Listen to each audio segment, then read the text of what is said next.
Hello दोस्तों, बहुत बहुत स्वागत है हमारे न्यू वीडियो में। जैसा कि दोस्तों आप लोग जानते ही हैं, भोजपुरी में एक नया विवाद आता रहता है। इन लोगों के पास कोई कंटेंट नहीं रहता, कोई अच्छा कंटेंट नहीं लाने की कोशिश रहती है, हमेशा अश्लील गाने परोसते रहते हैं। जो भी हो दोस्तों, हमेशा मतलब विवाद ही विवाद करते रहते हैं। जैसा कि अभी पवन सिंह का एक गाना आया था अंगुरी से बंगुरी, जो कि खेसारी लाल के एक गाने से उनका म्यूजिक जो है ना वो मैच कर गया था, तो उन्हें चोर चोर कहा जाने लगा था।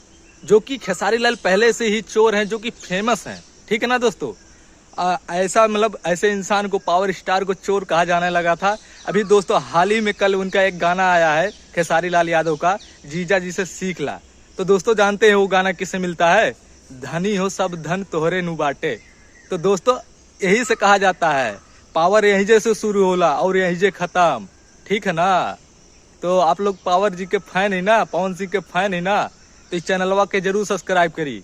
और दोस्तों हम कह देना चाहते हैं विरोधियों को कि पावर यही से शुरू होला और यही से खत्म, ठीक है ना। तो अच्छा लगा तो वीडियो चैनल को लाइक करें, सब्सक्राइब करें और ऐसे ही अपडेट मिलते रहेंगे। सब्सक्राइब कर दिया ना?